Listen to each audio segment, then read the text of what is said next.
Salut, chers frères et sœurs congolais, amis du Congo et hommes de bonne volonté dans le monde. Je voudrais un peu attirer votre attention sur ce message de ce vieil Américain, Herman Cohen. Donc, au regard de la situation politique qui est en train d'avoir lieu à Kinshasa, qu'est-ce qu'il a écrit? Il a dit « La censure parlementaire du Premier ministre constitue la principale victoire du président Félix Tshisekedi dans sa lutte pour le pouvoir contre l'ex-président Kabila. Le moment est venu de créer un tribunal pour poursuivre les crimes contre l'humanité commis par le régime de Kabila entre 1996 et 2018. Ce qui m'intéresse moi le plus, c'est ce qu'il a dit. Le moment est venu de créer un tribunal pour poursuivre les crimes contre l'humanité commis par le régime de Kabila entre 1996 et 2018. Très intéressant. Avant de développer donc mon idée, je voudrais à ce que vous puissiez savoir, que nous puissions savoir nous tous, l'identité réelle de cet Herman Cohen. Ce monsieur, c'est un Américain, un lobbyiste, c'est-à-dire des gens qui travaillent dans des groupes de pression entre le gouvernement américain et le monde des affaires. Et cet Herman Cohen a travaillé au début de 1990 avec Bill Clinton. Donc c'est eux qui ont mis en place un système qui a fait ce qu'il fallait faire sortir les Kagame, donc de l'Ouganda là où ils étaient, pour les faire entrer au Rwanda, créer même le génocide dont nous connaissons les effets néfastes. Herman Cohen, un clintoniste, faisait partie de ce grand lobby. Parce qu'il fallait changer le régime de Kigali, qui était le verrou. Faire sauter ce verrou-là, qui était à Biarimana, afin d'avoir un couloir pour entrer au Congo. C'était tout ce qu'il cherchait. Et entrer au Congo pour faire quoi? C'est pour se servir. Donc, prendre les richesses du Congo et commencer à faire leurs affaires. Et cette affaire est tombée sous le régime de Bill Clinton. Et Herman Cohen faisait partie de ces corbeaux là-bas, les vautours qui ont fait ça. Et c'est à partir de ce moment-là, dans les années 97, quand Kabila a pris le pouvoir, et puis les mêmes gens, on a demandé, si vous lisez très bien, on avait demandé à Herman Cohen que vous avez mis Kabila donc dans le mouvement de l'AFDL. Est-ce que vous ne redoutez pas des origines communistes de Laurent Désiré Kabila? Le même Herman Cohen a dit non, il a changé. Il ne s'était même pas passé 2 ans. Et la 3e année, donc, ils étaient maintenant en conflit avec Laurent Désiré Kabila. Pour la simple raison que Kabila ne voulait pas être conduit, donc, comme une marionnette. C'est-à-dire laisser maintenant le Congo aux mains de tous les voleurs, tous les loupards qui pouvaient venir se servir et aller faire les affaires. Et en résistant, les mêmes gens qui ont fait entrer Kabila, donc l'administration Clinton, parmi lesquels cet Herman Cohen, voulait maintenant se débarrasser de Laurent Désiré Kabila. Et Clinton a promis que je ne manierai pas avant d'avoir ta tête. Et quelques jours avant le départ de Bill Clinton, c'était pendant la période de transition aux États-Unis, Kabila a été tué, Laurent Désiré Kabila. Et le même Herman Cohen, en complicité avec Louis Michel de la Belgique, le gouvernement des Belges, dans cet imbroglio là-bas, ils ont pris Joseph Kabila, très petit, un homme sans aucune expérience pour diriger quoi que ce soit, pour diriger même une armée, même un pays, ce qui ne peut jamais se faire aux États-Unis d'Amérique, ni même en Belgique. Je ne sais pas si quelqu'un peut aller en Belgique, là-bas, dans les rues donc de Bruxelles, ou bien d'Anvers, venir même aux États-Unis, dans les rues de Washington, aller même à New York, à Los Angeles. Donc, piquer un petit là, qui a une vingtaine d'années, et faire de ce petit là, donc le chef du gouvernement, soit de la Belgique, ou bien le président des États-Unis d'Amérique. Ça ne peut jamais se faire. Mais pourquoi ces gens-là ont forcé ça? C'est parce qu'ils comptaient sur l'inexpérience de Joseph Kabila, son ignorance sur tous les plans, afin qu'il puisse faire ce qu'il voulait faire au Congo, c'est-à-dire continuer à tuer et à piller au Congo. Et ils l'ont fait en supportant Joseph Kabila. On a tendu le micro à plusieurs reprises à cet Herman Cohen. Qu'est-ce qu'il a dit? Joseph Kabila, c'est un jeune leader, la nouvelle génération. Il a amené un nouveau souffle dans les affaires du Congo. Il était bien en partenariat. Et vous vous rappelez, ils ont même poussé jusqu'à ce qu'on a même reçu Joseph Kabila à Washington par le président George W. Bush. En ce temps-là, Joseph Kabila n'était pas criminel, il était bien, jusqu'à ce que les choses ont commencé à s'envenimer. Et il fallait changer de structure au Congo. Car sur le terrain, rien n'est changé. Il n'y avait que la misère du peuple congolais. Et pour la petite histoire, vous le savez vous tous, depuis la mort de Laurent Désiré Kabila, depuis le conflit, quand le conflit s'est ouvert entre le Rwanda, l'Ouganda, contre le Congo, il n'y a que l'invasion. Donc on tue les Congolais par milliers, par millions. Les mêmes Américains, parmi lesquels Herman Cohen, ils savent tout ça. Ils n'interviennent jamais. Ils n'ont rien fait pour montrer qu'ils aiment le peuple congolais, pour finir cette guerre. Car c'est eux qui connaissent les tenants et les aboutissants de cette guerre dans la région des Grands Lacs. Ils ont supporté et continuent à supporter Kagame. Ils donnent tous les moyens financiers, arsenal, logistique, tout, depuis le commencement, au Rwanda et à l'Ouganda, d'avoir la suprématie sur l'armée congolaise et sur le gouvernement congolais. Ils font tout pour créer le désordre, infiltrer le Congo sur tous les plans, les services secrets, l'armée, même le gouvernement.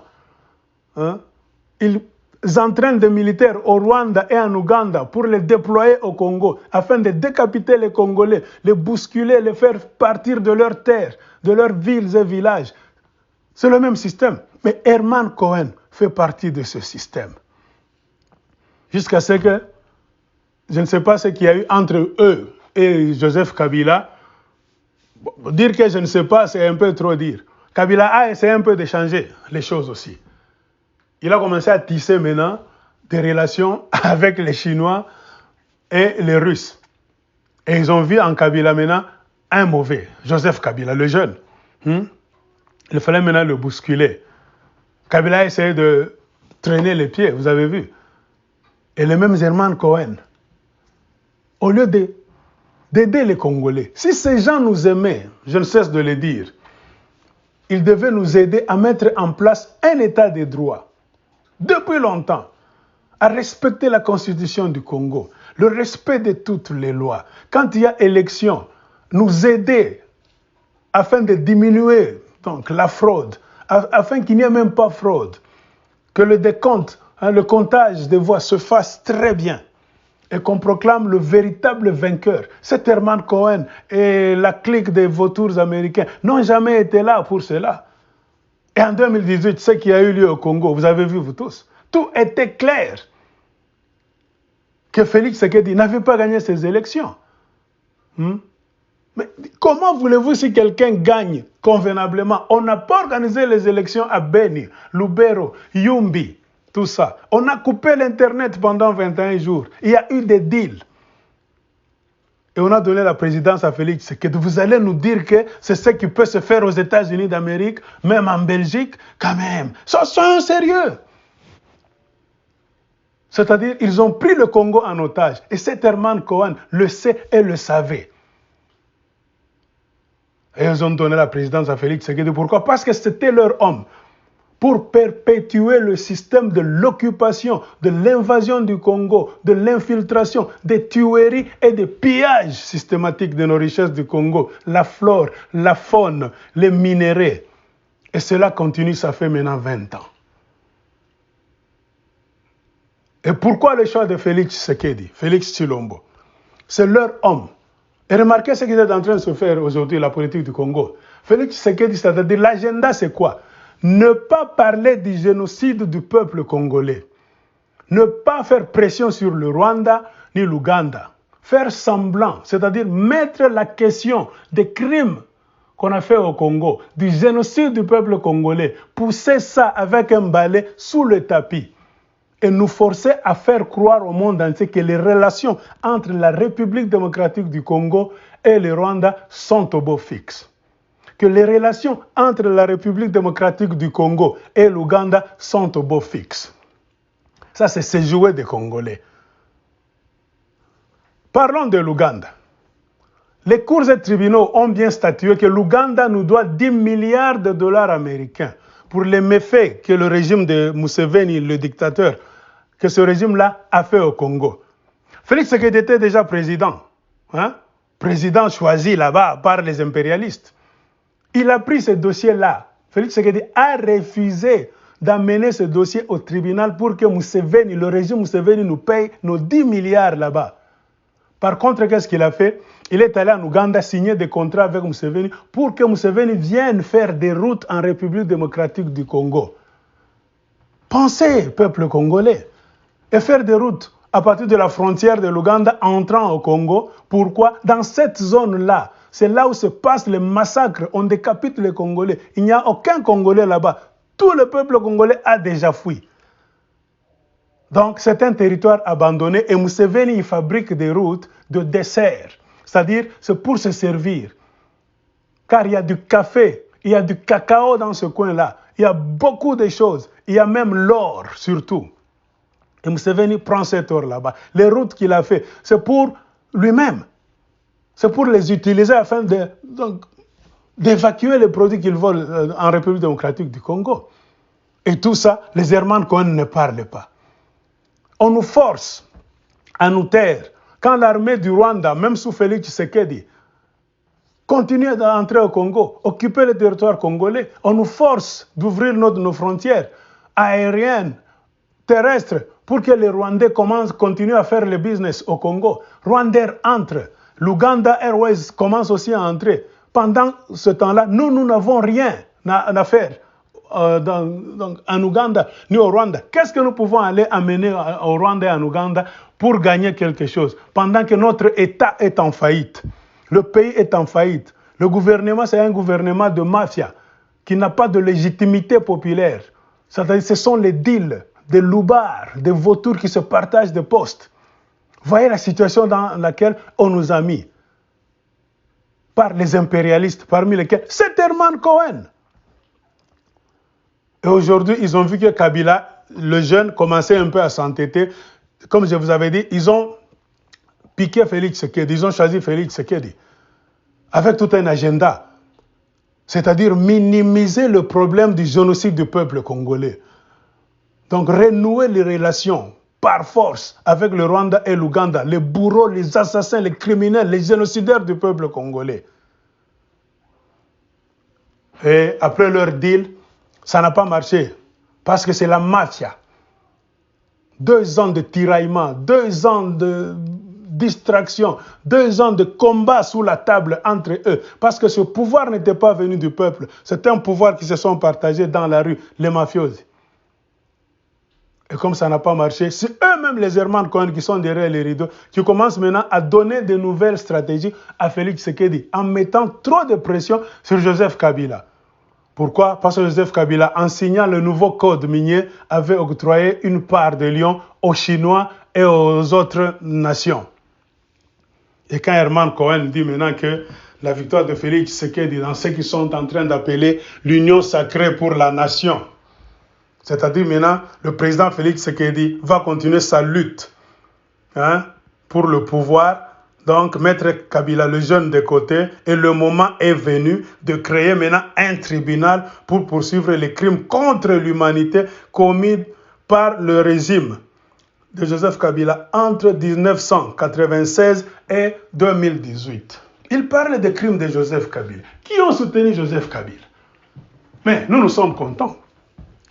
Parce que si on commence à poursuivre Kabila pour les crimes qu'il a commis au Congo, c'est les lobbyistes américains qui l'ont soutenu. C'est même les lobbyistes américains qui avaient choisi Kabila. C'est-à-dire parmi lesquels cet Herman Cohen aussi va passer devant les cours des tribunaux.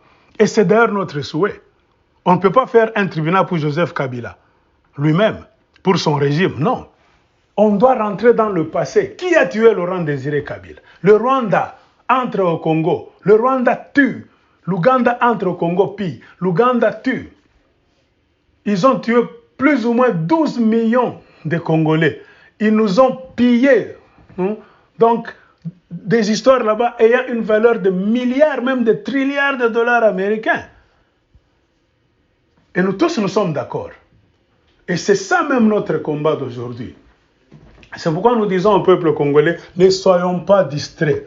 Tout ce qu'on est en train de nous présenter au Congo, la politique du Congo est contrôlée de l'extérieur. Nous ne cessons de le dire. Ça n'a pas commencé au Congo et ça ne finira pas au Congo. Les vrais enjeux ne sont pas à Kinshasa, dans le FCC, Cash, l'Union sacrée pour la nation. Non, les vrais enjeux sont en dehors. Car tous les politiciens là-bas sont des marionnettes qui sont en train d'accomplir un agenda qu'on leur a donné sur la table par les vautours qui sont en train de piller au Congo. À titre d'illustration, vous avez vu, quand Félix Tshisekedi, on a dit que maintenant, d'ici peu, il sera président de l'Union africaine. Kagame a envoyé une délégation rapidement. Non pas lui-même, sur invitation de Félix Tshisekedi. Lisez les notes du gouvernement rwandais. C'est Félix qui a appelé cette délégation là-bas. C'est-à-dire pour qu'on lui dise ce qu'il faut faire. C'est-à-dire c'est le Rwanda qui va commencer à animer donc les institutions là-bas de l'Union africaine sous la présidence, la soi-disant présidente de Félix Tshisekedi, sous la table. Et avec ça, quand on vous dit que le pays est infiltré, occupé, les politiciens congolais sont des inconscients, des corrompus jusqu'à la moelle épinière, vous allez nous dire le contraire? Et dans tout ça, Herman Cohen le sait. Quand il dit, il parle de la justice. Mais nous avons toujours parlé de cela. Et je pense que quand il a dit ça ici, il a dit seulement du bout des lèvres. Parce que s'il y a véritable justice, c'est-à-dire on commence par le génocide du peuple congolais, depuis que les armées de l'AFDL sont entrées au Congo. Mais je pense qu'aucune personne ne va rester. Même cet Herman Cohen va passer. Il va passer. Parce qu'il est parmi les lobbyistes, les gens qui ont des affaires au Congo. Ils font des affaires dans le domaine donc, de l'exploitation de l'or, du diamant, des coltans. Ces gens. Alors ils viennent ici pour nous distraire.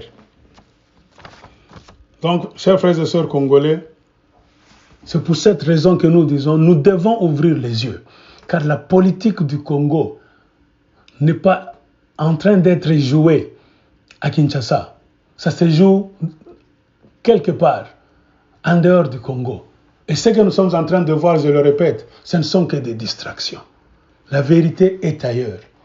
Et la vraie vérité, même si Herman Cohen a essayé de parler de cela du bout des lèvres, même sans savoir ce qu'il était en train de dire, c'est d'exiger la mise en place d'un tribunal international pour les génocides du peuple congolais, afin que le Rwanda, le régime sanguinaire de Paul Kagame, l'Ouganda, le régime totalitaire de Museveni, doivent passer devant les cours des tribunaux pour les crimes qu'ils ont faits en République démocratique du Congo. Et c'est ça même le combat remarqué que le docteur Mukwege est en train de faire. Et combien de gens sont en train de l'accompagner dans cette tâche? Peu de gens, parce que tout le monde a peur. Et c'est la mise en place de ce tribunal là-bas qui fait peur au Rwanda, au gouvernement rwandais. La mise en place de ce tribunal-là, c'est ce qui fait peur au régime sanguinaire de Museveni en Ouganda. Et c'est la seule chose qui peut mettre en place la fondation d'un vrai changement de mentalité qui va effacer l'impunité. Aussi longtemps que cette chose-là, le tribunal ne sera jamais en place, n'aura jamais lieu, les malfaiteurs, les criminels, les menteurs, les tricheurs, tous les aventuriers continueront à faire des aventures au Congo. Ils n'auront peur de rien. C'est ça le vrai changement. C'est commencer par là. Pas prendre les gens FCC, Cash, vous les faites sortir à gauche, vous les amener à droite, tout ça, des bruits, tout ça. Les mêmes personnes qui changent seulement des étiquettes là-bas. Tout nous dit que tu ne peux jamais faire un changement. Tu ne peux jamais créer un changement dans ton pays avec ceux qui ont volé, ceux qui ont mis le pays à plat. Les mêmes gens qui ne font que tourner, les criminels, les gens de RCD, Les gens qui ont pillé les caisses de l'État, qui ne sont qu'en train de résister parce qu'ils sont aux manettes du pouvoir. Car une fois dehors, ces gens-là, tous, on va les faire passer devant les cours des tribunaux.